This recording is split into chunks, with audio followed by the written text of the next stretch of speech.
But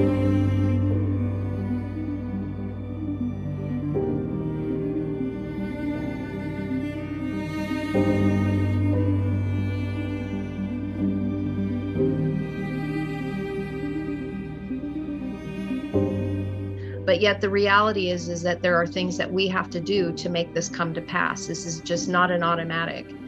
This is our work that needs to be done. And so that is going to be the linking thought as we move into this next word. And this, I know I say this all the time, but this is literally one of my favorite words. And you'll see why. We're now moving into the word his angel. His angel. We have been conditioned to see angel through imagery as something that we are not. And when we take a look at it and see what this word is embodying, you'll see that that is not the truth. That is looking at it instead of as it. This is one of the meanings, is a messenger. So they've used the term angel, but again, if we don't look at it as a noun or a person or a place or a thing, let's take a look at the frequency so that we can begin to see as it instead of at it. You know, for those of you who are here on this Patreon channel, there's a reason why you were being drawn into these deeper things, and that's what I want to bring to you. So as a messenger, so this is malak, and it means to dispatch as a deputy, a messenger, specifically of God. But notice this. So we have an angel, but look what it also encompasses. Prophet, priest, or teacher. Prophet, priest, or teacher. So this is a role, or this is a action of something that we are doing, that we become, that we are a messenger as. And again, I am speaking as it to this group collective. And so instead of looking at it as an external element, I want you to begin to hear it with your heart and begin to internalize what this is saying, because this is speaking specifically to you. All of us have a sphere of influence. Some of us have a larger influence than others, but every single one of us has a sphere of influence of those that are within our family sphere. Those, we have coworkers or communities that we're involved with. We all have an element that this pertains to in how you operate within that sphere of influence. But notice this, and this is why I love the language. This little aleph was added into the middle of the word that means king. It means king. So we've talked about Melchizedek, and Melchizedek, the first three letters of Malchi is this. So it would be translated as king of righteousness. However, here's the female form of this, the feminine form. And again, we don't look at things here as masculine and feminine as far as the physical stature of the being. These are energies. This is masculine energy and feminine energy. So in the embrace of masculine and feminine energy, take a look at how it was written.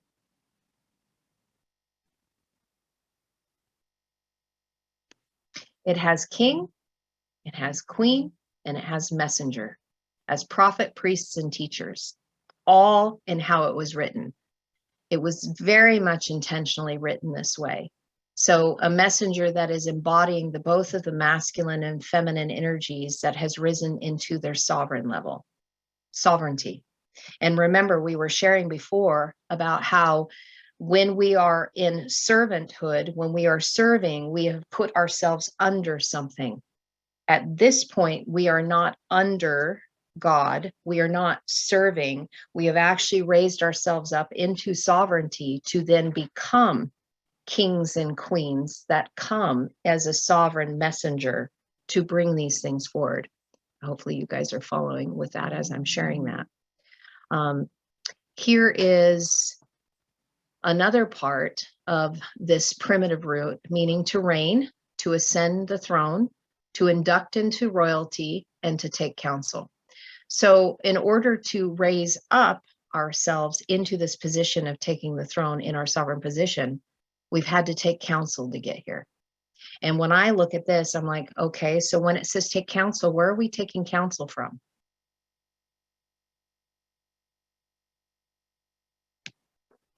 Memlamed is the Hebrew and also Aramaic form of the word that means the word.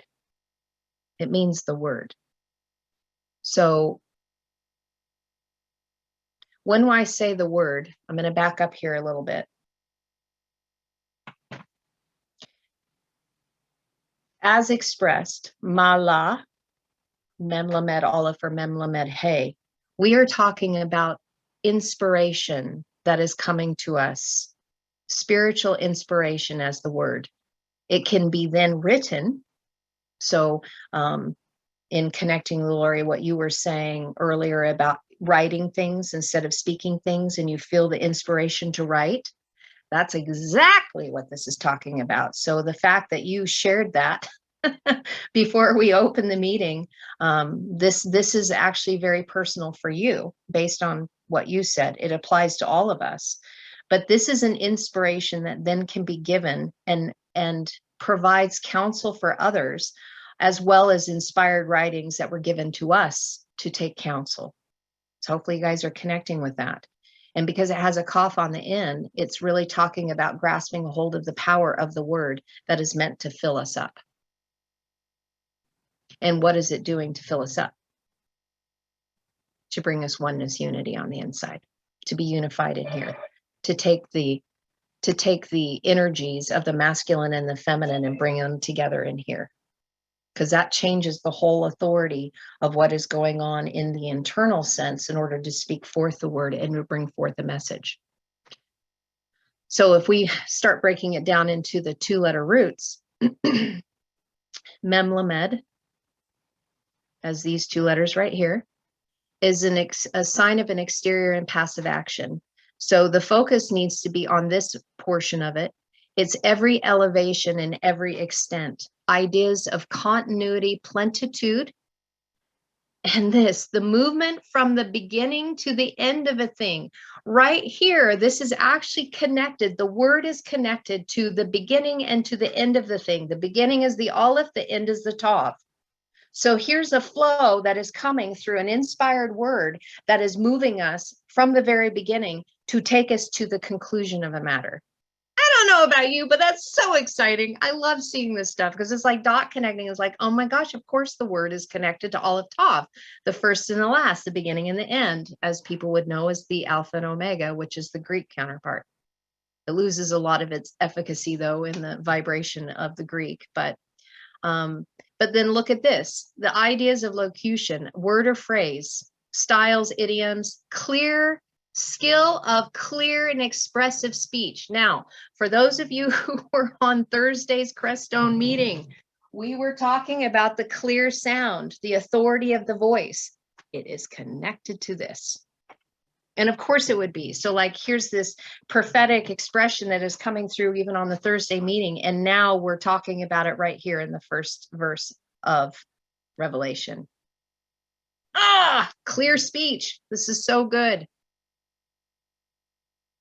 That which is full, entirely formed, full and entirely formed. So again, looking as it instead of at it. This book is about us and our formation of being entirely formed, and that which has attained its complement, that which is continued without lacunas, without an unfilled space or interval. I hope you guys are connecting to this. We've shared many times about the filling up, the emptying out so that we can fill it up, the collapsing to fill. Again, this is all connected to a messenger, angel, to a prophet, to a priest, to a teacher, one that has found oneness on the inside. That's so amazing.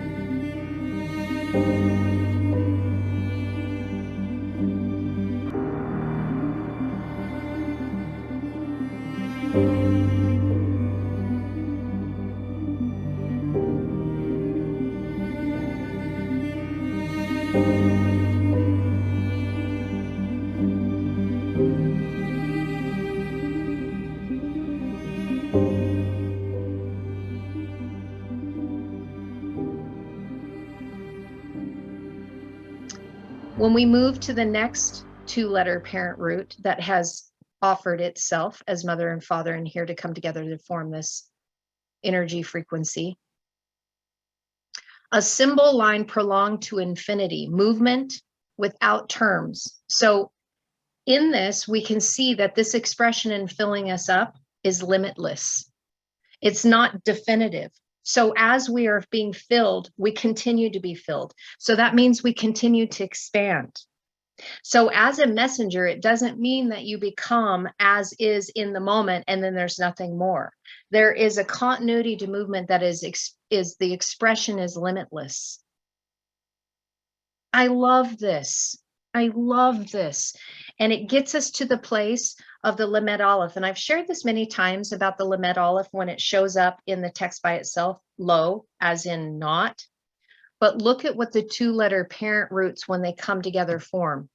It's opposed ideas of being and nothingness. What does that mean? If I were to break that down, I would say, in simple terms, getting the ego out of the way. Because the ego is what allows us as a being, as an entity. We all have a name, we all have an existence. But when it moves towards that aleph, that is the essence of the unseen, that is nothing, but yet is everything, all at once, simultaneously, encompassing all, that which is and that which is not. And that is what this is expressing right here in this word for messenger. I don't know if this is getting you excited. It's getting me excited because now I'm seeing such a fuller explanation of what this word messenger is all about. Moving forward to the Aleph Kaf, now we have the sign of power and assimilation. Power and assimilation. Every effort that the being makes upon himself or upon another. This speaks to me that everything that we are doing is affecting everyone else. So when you've heard teachers speak about this, or you've heard, that our actions affect the collective, or when we heal ourselves, that we're affecting from the micro to the macro. Yes, it is. Because that which we do affects us collectively, because we're moving into that oneness unity, into one heart, one soul. And all the effort that we're doing impacts all of us. So as you heal yourself, you're healing another simultaneously, because we aren't having these things shackle us and causing us to see each other through broken lenses. To make compact and decentralize. An act of restraining and accepting. That's an interesting thought. Again, for those of you who don't know this, but you're here, you know this because you've heard this. In these languages, the sense of duality exists in order to neutralize things. And that's why when we're talking about bringing things together and bringing them, it's because we've had these inverted dipoles of the good and evil narrative that we need to be able to see both sides, look to the left and look to the right and see what both sides are presenting so that you can neutralize it and not have to be in the place where you choose one side or the other. It's like I can see both sides. I can see them operating simultaneously, which then moves you into a quantum way of seeing in the quantum field where everything exists simultaneously without that judging element of good and evil, black and white, right or wrong. It's just as is, infinite potential. And then moving into this about the concentric thought process of this, together and center, this word also, I saw this as like, oh, okay, this is coming together as in Ken's compass teaching. So again, trying to link things to things that you guys have heard before that we've shared, coming together in the center. Again, not being in the place where we're in the opposite poles, being able to neutralize this and the ability to draw near. Now, why is that important? When we're in that place where we're judging and separating, we are pushing away. this movement as a messenger, as one who is coming as a pastor, a priest, and a teacher that is bringing forth this expansive teaching, is to draw others near. You're either going to repel or draw. And again, that also is going to be dependent on the frequencies of the individuals in your sphere of influence, whether they're being drawn in or that energy is something that they don't want to have and they will be repelled. But the purpose of bringing a message of oneness unity is to draw in.